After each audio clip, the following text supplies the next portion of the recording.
औज़ुबिल्लाहिमिनश्शैतानिर्रजीम बिस्मिल्लाहिर्रहमानिर्रहीम अस्सलामु अलैकुम रहमतुल्लाहि व बरकातुहू। शहराज गार्डनिंग आइडियल खुशामदीद वेलकम करना जनाब तुहानू अपने गार्डन अपने काम उम्मीद करना सारे दोस्त ठीक ठाक होंगे, सारे राजी खुश होंगे, सारे अपने प्यारे नाल प्यार वंडदे हैं, मुहब्बत वंडदे हैं, अपना निज़ामी ज़िंदगी जी रहे हैं। भाई सज्जनों बेलियो दोस्तों माओ भैनों तो बुजुर्गों, अज तुहानू मैं गार्डन तो हट के साढ़े गार्डन का प्लांट नहीं गार्डन च मैं अज तक नहीं तैयार किया, पर वो मालूमात देनी है। फ्लावर वाला प्लांट है, सीजनल प्लांट है, गर्मियों वाला प्लांट है, समर प्लांट है। तो वो पहले साढ़े चैनल करो सबसक्राइब, बैल आइकन के बटन दबाना, दोस्तों शेयर करना है, वीडियो साड़ी आखिर तक देखनी है। तो जो वीडियो अच्छी लगी तो सोना जहा कमेंट कर देना, जो ना चंगी लगे तो चैनल की ID से जाना है। तो इंशाल्लाह fruit plant, flower plant, indoor plant, outdoor plant, vegetable plant, छाँव वाले पौधे। मैं एक माली हाँ, माली का काम है पौधे के मतलब मुतारफ करवाना। अज तुहानू पौधे खूबसूरत तो सोहने सुथरे पौधे तो मुतारफ करावांगे।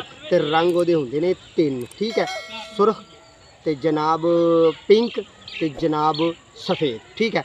अज असी भावें सुरख कह लो तो भावें पिंक कह लो तो भावें जो मर्जी रंग कह लो, वो उत्ते आए हैं, पौधे के उत्ते आया। असें किसी काम तो दिल च ख्याल आया कि मेरे गार्डन च तो पौधा नहीं है, तो मैं तुहानू व्यू करावां, वो मतलब गलबात करा, वो प्लांटेशन की गल करा, तो वह नाम तुहाडे नाल मैंशन करा। आओ फिर तुहानू प्लांट विखाइए।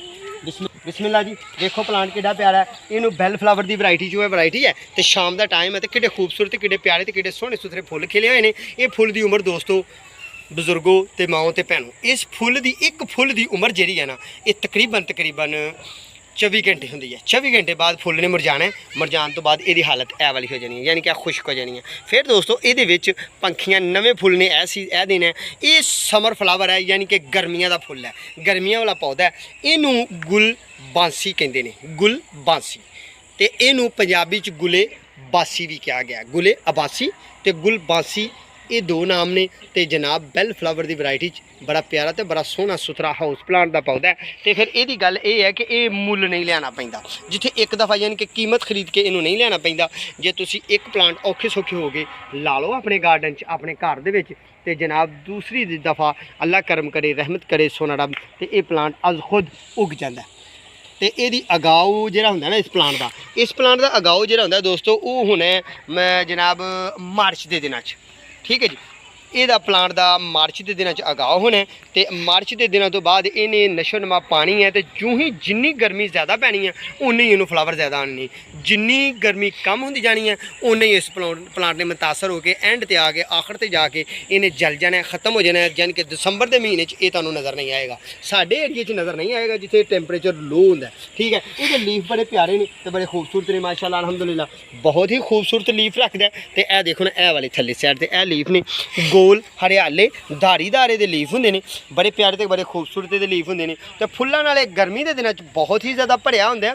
तो ये कलर जो तुहानू दसने है ना, यह सुर्ख कलर है या पर्पल कलर है, जो भी है इस तो हट के एक हल्का गुलाबी कलर होंगे है, तो उस तो हट के एक वाइट कलर होंगे, ठीक है। ये गर्मियों की वैरायटी है। तो गर्मियों च प्लांट बहुत ही ज़्यादा मिलता है। एक दफ़ा जिथे बीजा जाता प्लांट, फिर दूसरी दफ़ा उत्थे ही अज खुद उग के आपे ही ये पनीरी उग जाती है। तो आपे ही बड़ा सोहना तो बड़ा खूबसूरत प्लांट होंगे प्लांट है। गुलबासी ये गूगल ने कहा, यूट्यूब ने कहा, साढ़े पंजाबी लोग गुले अबासी कह देंगे हैं, एन नाल खिंच के ना, एन गुले अबासी, अबास तो, ठीक है जी।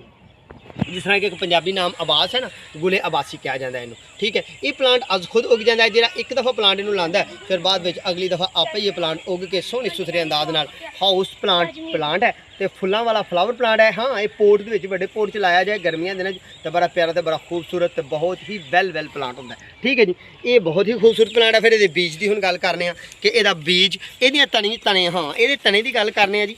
तना यदा देखो, यदा तना जिस तरह बांस है ना उसी तरह की स्टिक है, तो इस वजह तो इनू गुले बांसी कहा जाता है। देख रहे हो तुम स्टिक्कां इहदियां बनियां हुई जिस तरह बांस दियां मट्टियां ने या बांस के तने ने, या जिस तरह कि एक गन्ना कह लो गन्ने की स्टिक होंगी है, उस तरह यदा तना होंगे। तो बहुत बड़ा ट्री प्लांट नहीं बनता दोस्तों, ये छोटा रहा, ज़्यादा से ज़्यादा इसकी हाइट 4 फुट, तो बहुत ही खूबसूरत जो तो बहुत ही प्यारा लगना है। और 2, 2.5, 3 फुट का प्लांट होना है, ठीक है जी।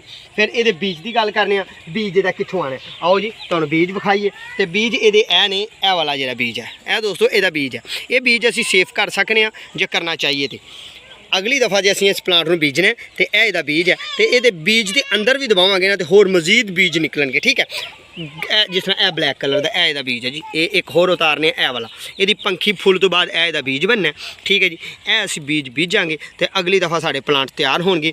ये अज खुद उग जाता, तो फिर निज़ामे कुदरत है कि मट्टी ने यदी अमानत को ज़ाया नहीं करना, यानी कि सारिया सर्दियाँ तो बारिशां पैन, जो मर्जी मामला तो जो ही मार्च अप्रैल के दिन आने ने तो फिर इस प्लांट ने खुद बारिश पैनी है तो अज खुद उग जाना, उग के तो इस प्लांट ने तैयार हो जाना। लो फिर दुआवां च याद रखना है, अपना तो अपने प्यार का ख्याल रखना है। साढ़े हक का दुआ करनी है। इंशाल्लाह बहुत ज़िंदगी दोबारा फिर मुलाकात होगी। उन्हीं देर तक अपने मेज़बान से अपने प्यारे इम्तियाज़ माली दो इजाज़त। मगरब हो रही है, नमाज का टाइम हो गया। जेड़ी भी नमाज का टाइम है तुम भी नमाज पढ़ो। मेरे हक का दुआ करनी है, अपने हक का दुआ करनी है, सारी उम्मत मुसलमान के हक का दुआ करनी है, सारी इंसानियत के हक का दुआ करनी है। दुआवां च याद रखना है। इंशाल्लाह बहुत ज़िंदगी। अगली मुलाकात फिर किसी प्लांट होगी। उन्हीं देर तक अपनी मेज़बानों को इजाज़त। अल्लाह ने के बाद।